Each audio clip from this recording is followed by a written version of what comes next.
Malam Bang Juma. Malam juga, Abang. Silakan.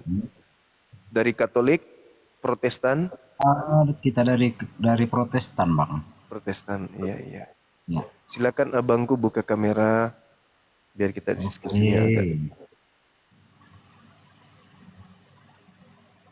Ah, Wih, ganteng kali baru abang. Wih, bergabung Bang. cakep. Tapi Iya, kita bang. cuma diskusi kan Bang. Iya, diskusi bukannya kita sambil lempar batu. Enggak lah.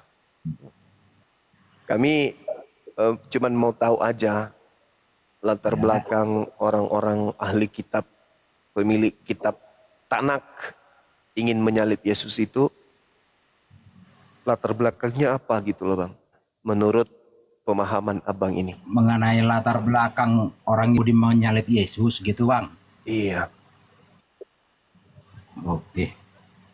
Ya, menurut ajaran yang kami tahu.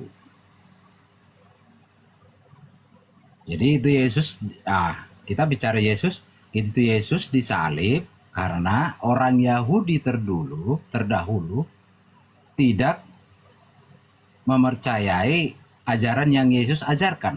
Kira-kira kurang lebih begitulah. Oh, ada enggak kemudian mereka menyalib Yesus itu karena pingin dosa mereka ditebus? Yang pastinya gini, kalau Yesus disalibkan, itu sebelum Yesus disalibkan, itu pun telah tertulis di kitab-kitab Taurat sebelumnya bahwa anak manusia akan disalibkan dan mati dan bangkit pada hari yang ketiga. Itu sudah dinubuatkan sebelum Yesus disalibkan. Ya Jadi, itu iman saudara saya Kristen. nah, betul, betul Bang. Tapi yang Nah, saya tanya itu ini orang-orang Yahudi pemilik kitab. Apakah mereka menyalib Yesus karena mereka membaca di kitab mereka Yesus mati untuk tebus dosa atau tidak? Kan gitu, Bang. Oh ya betul. Kalau Yesus rela mati hanya untuk menebus dosa, itu betul dan betul sekali. Enggak, maksudku orang Yahudi ini, sang Nah, pemilik kitab Tanak, itu ya, ingin menyalib Yesus, apakah latar belakangnya karena supaya dosa mereka ditebus? bukan. Oh, Orang bukan. Yahudi menyalib Yesus bukan untuk mereka ditebus. Ya, ya, ya. Orang Yahudi menyalib Yesus karena mereka tidak percaya dengan ajaran yang baik, dengan ajaran Tuhan Oh, Yesus. Itulah kurang lebihnya. artinya Jadi kalau bukan kalau karena dosa. Yahudi menyalibkan Yesus supaya dosa mereka ditebus, ya enggak juga dong. Ah, ya, ya. Terus dari mana saudara Kristen mendapatkan pengetahuan bahwa Yesus itu mati nebus dosa? Begini Bang, Ya. kalau Yesus mati kami percayakan untuk menebus dosa, karena selama Yesus hidup, tapi jangan abang bilang nanti ini jadi doktrin. Ya, Ya ya. enggak bang? Selama Yesus hidup, semenjak lahir sampai hidup, sampai bahkan mati, dan bangkit pada hari yang ketiga, dia kan nggak melakukan hal tercela satupun. Terus? Jadi itulah bukti bahwasanya jika kita sebagai manusia melakukan hal terbaik di hidup ini, maka kita akan hidup dan akan sampai kepada dia. Hanya itu yang saya tahu. Oh, Terus, itu dari Kristen bang ya. ya betul. Dan terkait dengan penebusan dosa itu tidak ada melatar belakangi orang-orang ahli kitab menyalib Yesus. Itu nggak ada ya. Maksudnya?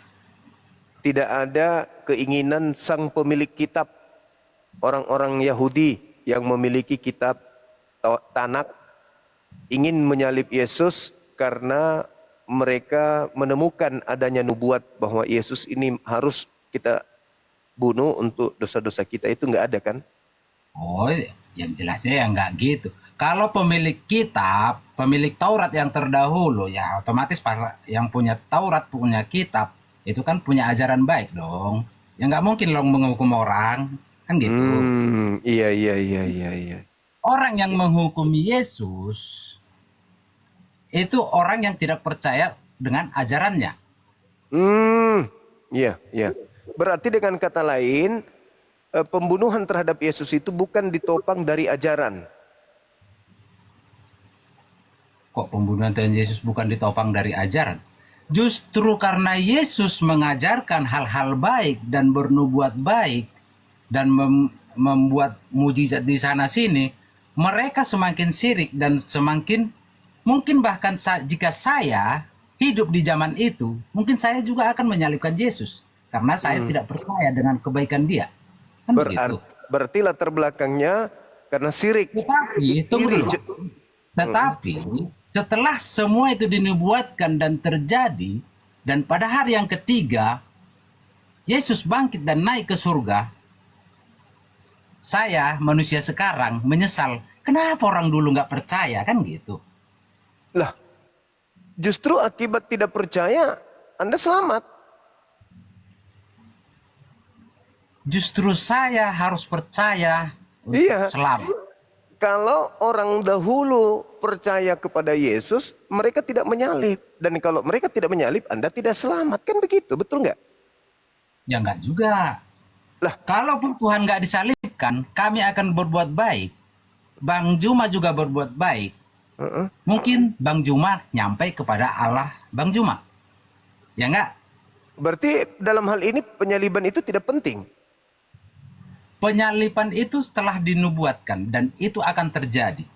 Jadi Tuhan menggenapi Yesus sendiri ke dunia untuk menggenapi apa yang telah dinubuatkan. Oh, berarti abang sebagai orang Indonesia lebih paham kitabnya orang Yahudi daripada sang pemilik kitab gitu. Saya nggak lebih paham. Kita Terus diskusi ya kenapa? Bang ya. Kita diskusi ya. Iya. Terus kenapa abangku mengatakan Yesus itu sudah dinubuatkan di dalam kitabnya orang Yahudi? Ya. Memang itu telah dinubuatkan sebelum Yesus disalibkan. Kenapa ahli Taurat itu kemudian tidak tahu kalau ada di dalam kitabnya nubuatan itu? Karena ajaran ahli Taurat yang menyalibkan Yesus itu bertentangan dengan ajaran Yesus. Tadi katanya ada nubuat, yang mana yang betul? Iya, betul. Itu betul ada nubuat. Terus kenapa Belajar mereka itu. kalau ada ahli sejarah enggak? kalau Atau ada mungkin nubuat, gini Bang, abang, mungkin gini Bang. Kalau Atau ada mungkin nubuat, Abang lebih paham mengenai penyaliban Yesus. Kalau ada- saya bisa diterangkan ke saya gitu. kalau ada nubuat, kenapa kemudian imam kepala bernubuat tahun itu juga? Kalau memang ada nubuat dari kitab-kitab mereka sebelumnya.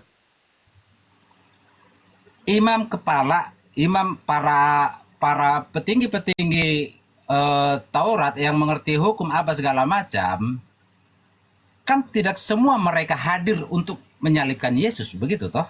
Imam kepala, imam yang paling tertinggi di kalangan mereka itu justru bernubuat tahun itu.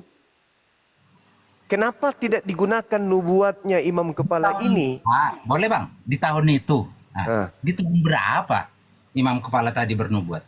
Pada saat Yesus ingin disalib, tahun berapa itu? Tahun 33 Masehi. Emang di situ dinubuatkan itu? Iya. Imam kepala Kayafas tahun itu juga bernubuat. Abang sekarang yang ngajari saya. Itu di mana ditulisnya? Yohanes 11 nomor 52. Oke, kita baca dulu ya Bang ya. Maaf ya Bang ya. Baca dari 51. Karena saya pun bukan ahli Alkitab juga. Iya, silakan. Yang ahli kitab itu Yahudi, Bang. Karena saya pun minus juga ini gini. Yohanes 11 nomor Yohanes 51. Yohanes, 2 Yohanes. Yohanes 1, Yohanes 11, Bang. Iya. 1 Yohanes, 2 Yohanes, 3 Yohanes. Yohanes 1. 1 Yohanes kah? Yohanes 1. 3 Bang. Yohanes ada 3. Itu bukan itu, Yohanes 1, Bang. Yohanes 1. 1 Yohanes beda sama Yohanes 1, Bang. Iya, 2 yang Yohanes 1 atau saya 3 katakan Yohanes. Yohanes 1, Yohanes 2, 3, 4, 5, 6 sampai 11. Yohanes 11. Pertanyaannya gini, Bang. Ini Al-Qur'an, ini Alkitabnya. Di sini kan ada Yohanes 1 Yohanes, 2 Yohanes, 3 Yohanes. Abang mau pilih yang mana? 1 Bukan. Yohanes. Yohanes 11. Betul bang. Abang ngarang apa gimana sih? Gini bang, maaf ya, tapi kita diskusi ya. 1 Yohanes 11 kah? Atau 2 Yohanes 11 kah? Atau 3 Yohanes 11? Yohanes 11. Yohanes 11. Abang punya Alkitab nggak? Ada di rumah, di sini nggak ada. Oh, di situ nggak ada pula ya. Gini bang, kalau saya buka 1 Yohanes nanti itu nggak ada, 2 Yohanes itu nggak ada. Biar saya bacakan 2 Yohanes 11. Oke ya? Yohanes 11, Bang. Ya, ini Yohanes 11 toh. Yohanes 11. Pas toh Ya, bang? ya Yohanes Pas, Bang? 11 nomor 52. Oke bang. Ayat? 52, 51, 52. Nah, gini bang. Biar saya kembalikan dulu. Yohanes 11 ayat 52 itu nggak ada di 2 Yohanes ayat 11. Itu nggak ada ayat 52-nya. Yohanes 11 makanya, Bang. Yohanes Nah, ini 11, bang, jangan cari. Ini. Bukan cari apa-apa kita bang. Ada Yohanes nggak ayat? 11. Yohanes 11, Bang. Jangan 1 Yohanes.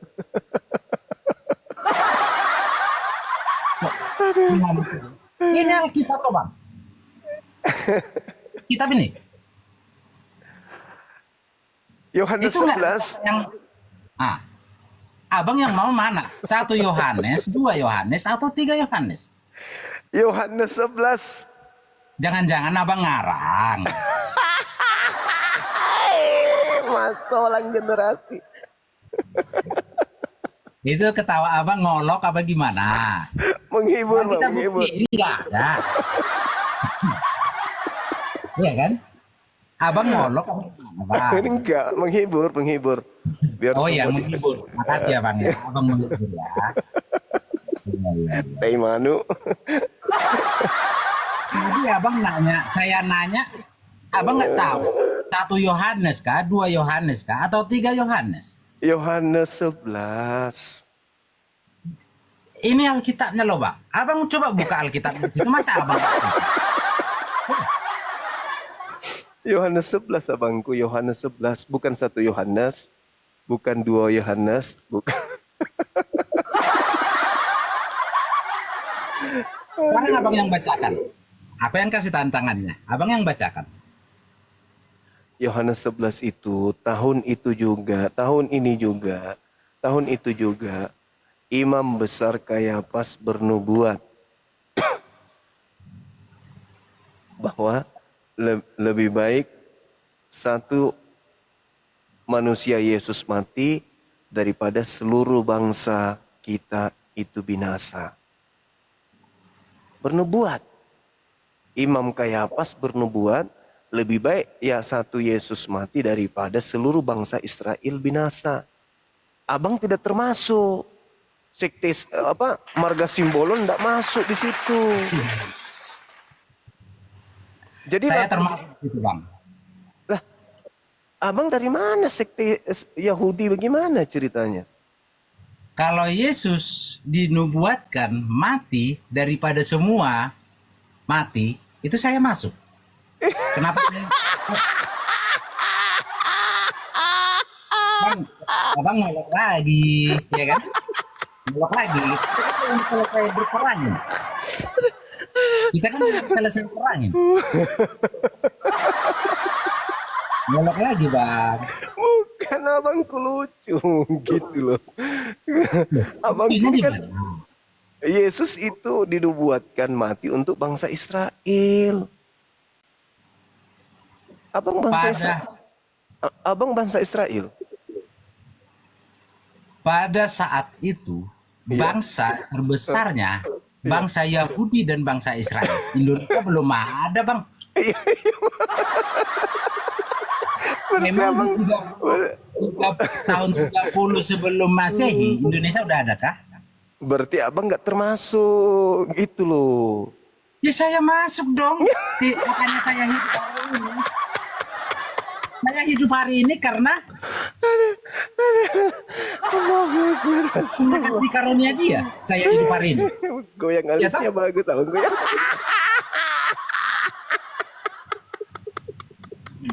Ya gini katanya tadi mau diskusi. Oh, Abangku ini lucu. Serius bang. Giliran kita terangin di Allah. Alisnya lucu. Jangan sama makan. Iya toh? Astagfirullahaladzim ya Allah ya Karim. Kalau diskusi bang, bukan diolok, bukan ditertawain. Bukan dia. Abang membuat saya tertawa. Anda berhasil membuat saya tertawa gitu loh abangku. Makasih ya. Kalau Iya. saya berhasil buat abang tertawa, tambah umur abang. Ya toh? Iya. Aduh abang inilah. Ya kalau Abang. diskusi, Iya. kalau memang abang bisa terangin ke saya alasannya apa Yahudi menyalibkan Yesus, coba abang terangin yang abang ketahui. Jadi gini, di Yohanes 11 itu orang-orang Yahudi sepakat membunuh Yesus karena mereka takut bangsa mereka dirampas oleh penjajah Roma. Maka mulai saat itu mereka bersepakat membunuh Yesus. Daripada bangsa mereka dirampas oleh Romawi, lebih baik Yesus jadi korban. Jadi Yesus ini jadi tumbal. Yesusnya ditumbalkan supaya bangsa mereka tidak diambil, tidak dirampas oleh bangsa penjajah Romawi. Itu tertulis di kitab Yohanes 11 nomor 45 sampai nomor 57 gitu abangku.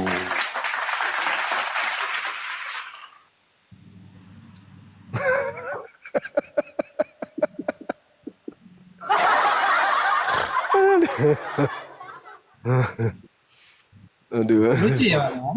Iya, enggak ada yang mengetik di bawah nama abang itu dibuat lucu dibuat. Iya. Kasih dong yang bikin lucu. Iya. Iya kan? Masya Allah. Tapi di samping kelucuan Makasih abang, saudara Perde. di samping kelucuan abang ngolok loh. Enggak, Iya, abang enggak. serius. Abang ngolok gitu. Kenapa? Jadi diskusinya nggak clear gitu, diskusinya nggak clear. Clear bang, clear. Yesus ingin disalib karena bangsa Ya. Israel pada saat itu. Yesus nggak ingin disalib bang. Enggak, maksudku orang-orang Israel ingin menyalib Yesus itu dikarenakan mereka takut terhadap bangsa Roma. Bukan karena dosa waris, bukan karena Kristen, bukan karena juru selamat, bukan untuk menghapus dosa, bukan untuk mengajarkan doktrin Trinitas dan seterusnya. Itu kan menurut abang. Menurut kami enggak. Ya ini bukan menurut saya bang, menurut Bible. Kan barusan abang yang bilang. Iya, tapi saya kan berdasarkan terhadap Yohanes 11. Kan barusan abang yang bilang. Kan berdasarkan Yohanes 11. Yohanes 11 ayat 45 sampai 57. Udah ketemu rupanya bang. ya kalau dicari apa yang nggak ketemu? Oh ya syukur alhamdulillah. Silakan abangku baca. Saya dengarkan.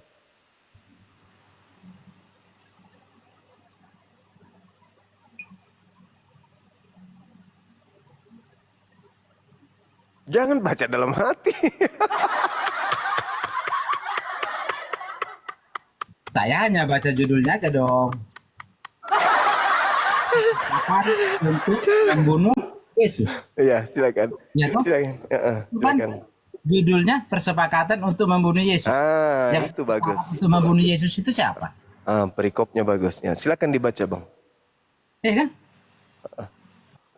Ya jadi kita kalau baca kitab itu setengah-setengah atau dipotong-potong itu jadi konteksnya beda, Bang. Ya, silakan Anda baca satu perikop, silakan. Dari Ya kan abang data. abang tadi udah terangin. Wah, abang kan udah potong-potong, udah terangin sepotong-sepotong.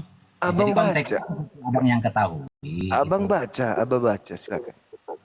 Silakan. Ini kan persepakatan untuk membunuh Yesus. Nah, itu. Sekarang yang sepakat untuk membunuh Yesus itu siapa? Ya itu Abang kan makanya nggak cari. dibaca. Alhamdulillah kita sudah ketemu datanya, silakan. Iya, abang kan nggak cari. Yang bersepakat untuk membunuh Yesus itu kan orang Yahudi. Ya udah silakan dibaca. Iya. Jadi Ya apa yang melatar belakangi orang Yahudi ingin membunuh Yesus tertuang di situ.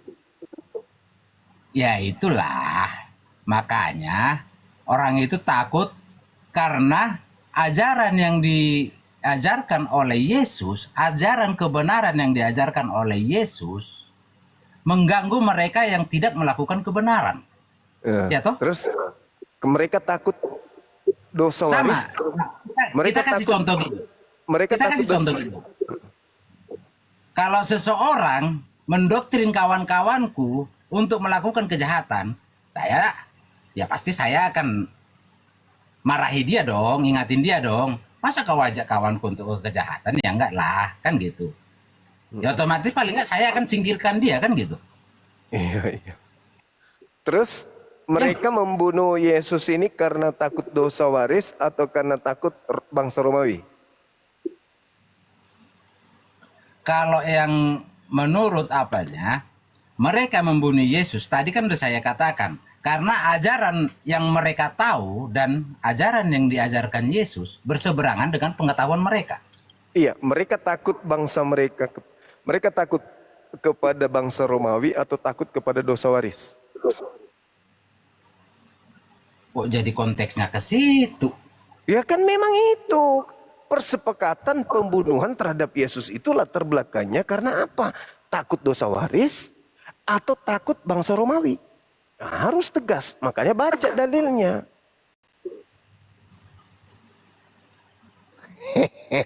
Nggak jelas. Kalau sebenarnya gini bang, tapi aku Gimana? dapat poin super loh dari abang. Poin super Alhamdulillah. gimana bang? Apa itu? Kayaknya gini, saya sebagai orang Kristen, Hmm. jujur saya bilang, saya kurang paham mengenai Alkitab. Menurutku, abang lebih paham mengenai Alkitab. Jadi cocoknya abang jadi Kristen aja. Ya enggak? Kalau saya kalau saya jadi Kristen kosong nanti gereja, Bang. Emang abang mau ngajarin apa di gereja? Kok jadi kosong gerejanya?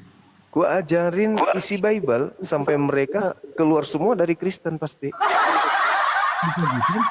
Emang abang ajarkan yang dari Bible itu ada dari Bible yang Saya ajarkan bahwa ternyata penyaliban itu karena ketakutan bangsa Israel, bangsanya dirampas Roma, bukan karena dosa waris. itu gampang.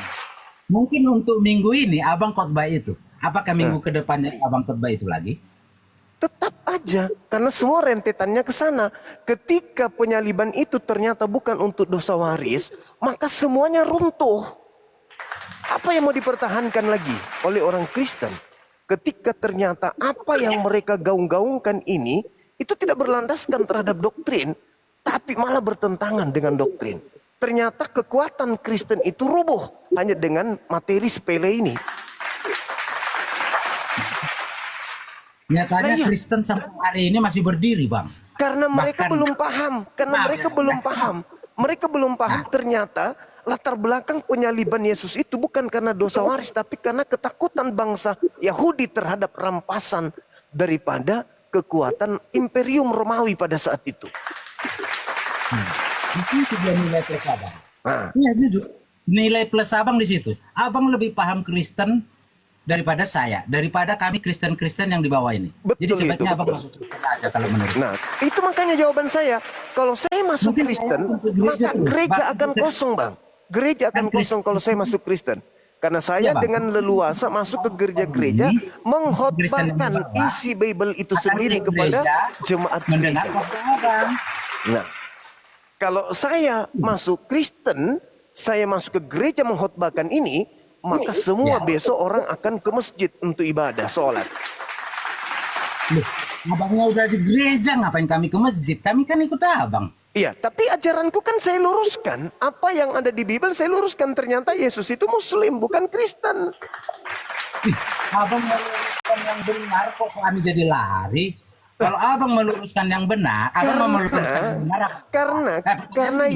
Karena Yesus itu tidak mengajarkan Kristen. Iya, pertanyaannya gini. Kalau seandainya, pertanyaannya, kalau seandainya abang berkhotbah di gereja, abang mengajarkan kebenaran apa kebodohan atau kesalahan? Saya mengajarkan kebenaran. Kalau abang mengajarkan kebenaran, maka kami Kristen yang di bawah ini, satu pun setengah pun tak akan keluar dari gereja. Justru karena saya mengajarkan kebenaran, makanya semua kalian akan keluar dari gereja dan gereja akan kita rubah menjadi masjid. Oh, kalau abang yang rubuh, kalau abang Untuk yang apa? rubuh gereja, Untuk apa lain lagi hal. kita bertahan kepada Kalau sebuah abang keyakinan? mengajarkan Bagaimana kebenaran, kita mau menetap dalam sebuah keyakinan yang tidak berlandaskan kepada kebenaran? tadi katanya abang mengajarkan kebenaran di Ya, gereja. kalau mengajarkan kebenaran berarti meninggalkan ajaran Kristen. Abang mengajarkan kebenaran. Ya, karena kebenaran itu bukan di Kristen. Gimana Bang ini? Jadi kebenaran di mana, Bang? Kebenaran itu ada di ajaran Yesus. Kebenaran ada di ajaran Yesus. Sementara Yesus Yesus tidak mengajarkan Kristen. terus Kristen mengikut Kristen ajaran Paulus. Kristen mengikut Paulus. Nah, Paulus itu kan Tapi juga kenapa Paulus tidak pernah membuat mujizat apa sejenis apa pengajaran untuk ini tuh? Kenapa kata siapa? Paulus itu ahli mujizat. Paulus itu. Iya, maksud saya. Kenapa semua ajaran Tuhan Yesus yang dibesarkan di Kristen? Itu bukan ajaran Yesus, itu ajaran Paulus. Jadi ajaran Paulus. Ya iya dong. Kok jadi ajaran Paulus? Nah, mana ajaran Yesus yang Kristen lakukan? Satu aja. Jika kamu berbuat baik kepada orang yang berbuat baik kepada kamu, apakah kerjasamu? Lah itu ajaran semua orang, ajaran baik itu ajaran semua orang. Orang Hindu juga mengajarkan baik, Buddha juga mengajarkan. Yang saya pertanyakan ini, ajaran Yesus yang dipraktekkan Yesus yang dianut oleh Kristen hari ini itu yang mana? Satu aja. Yang dianut orang Kristen sampai hari ini, yaitu Alkitab kami, ajaran Tuhan Yesus. Yang abang anut sampai hari ini dan abang percayai sampai hari ini, itu kan Al-Quran abang. Al-Quran saya dari Nabi saya. Ya betul. Husu Al-Quran min arba'ah. Terimalah Al-Quran itu kata Nabiku. Nah sekarang ada nggak Yesus mengatakan terimalah Lukas, terimalah kitab Lukas, terimalah kitab Roma, kitab Galatia. Ada nggak Yesus mengatakan itu? Yesus tidak mengatakan Itulah. Tapi Yesus memesankan berbuat baik. Lah kalau berbuat baik ada 10 titah. Saudara, Yesus mengatakan baik buruk itu ada dalam satu data di dalam kitab saudara. Di mana itu? Di Matius 5 nomor 19. Barang siapa yang meniadakan hukum Taurat meskipun yang paling terkecil, lalu mengajarkan kepada orang lain, entah itu anaknya, istrinya, keluarganya, maka dia akan menempati tempat terhina di dalam kerajaan langit. Itu kata Yesus. Sebaliknya, barang siapa yang tidak meniadakan hukum Taurat, meskipun yang paling terkecil, dan mengajarkan kepada orang lain untuk tidak menghilangkan hukum Taurat, maka dia akan menempati tempat tertinggi di dalam kerajaan langit. Tapi kata Paulus, kalau kamu masih mengharapkan ada kebenaran di dalam hukum Taurat, maka sia-sialah imanmu. Maka kamu lepas dari kasih karunia. Mana yang betul? Yesus atau Paulus? Memang super abang. Iya betul bang. Kasih jempol. Ini makanya gini bang. Abang super. Abang terlalu menguasai kekristenan kami. Jadi sebaiknya abang masuk Kristen aja kalau menurut. Kalau saya masuk Kristen, gereja kosong. Tadi abang mau mengajarkan kebaikan. Ya kalau abang mengajarkan kebaikan, kami nggak bahkan pergi. Bahkan kami akan. Kalau saya mengajarkan kebaikan, maka gereja kosong karena orang semuanya akan menuju kepada kebaikan. Atau karena abang nggak mengajarkan kebaikan, makanya kami pergi gitu. Bukan. Sekarang kalau saya mengajarkan kebaikan, contoh nih abang ya.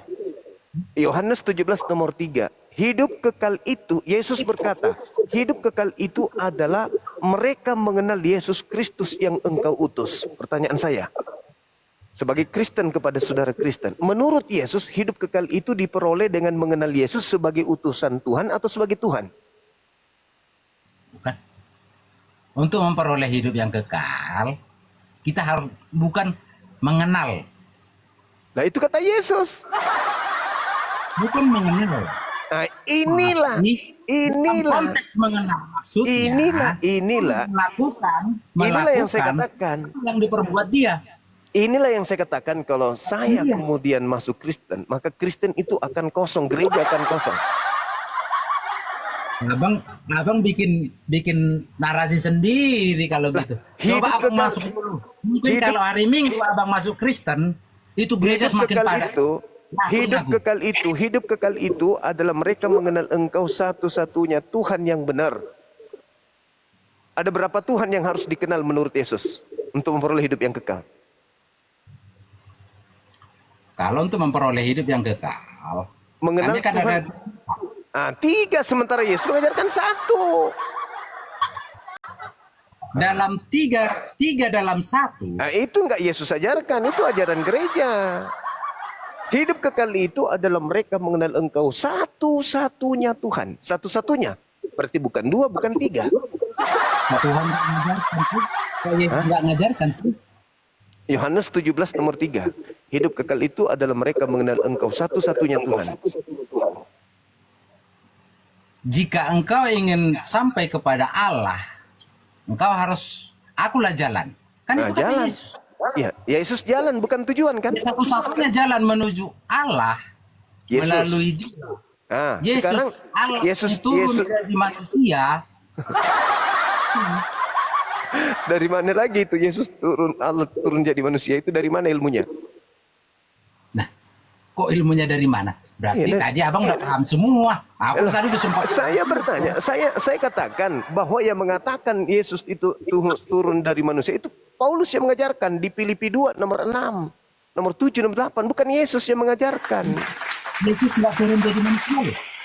Yesus turun ke bumi sebagai hamba Tuhan. Kata Yesus. Dia turun ke bumi sebagai anak manusia, hamba Tuhan. Itu kata Yesus. Tapi Paulus mengatakan Yesus turun ke bumi itu sebagai Tuhan yang menjelma menjadi manusia. Antara ajaran Yesus dan ajaran Paulus itu bertentangan.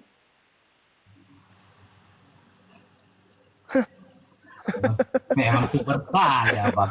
Iya. Super bang. Pantas kok malah abang bertahan ya kan. Ya udah bang ya. Kalau aku pikir-pikir dulu ya. Kalau abang teruskan mungkin gereja lebih ramai bang. Iya, gereja rame karena sudah berubah menjadi masjid, abangku. Orang datang, saya khotbah di sana, orang pada datang kemudian. Oke bang ya. Oke, makasih. Makasih saudara Simbolon. Malam. Malam.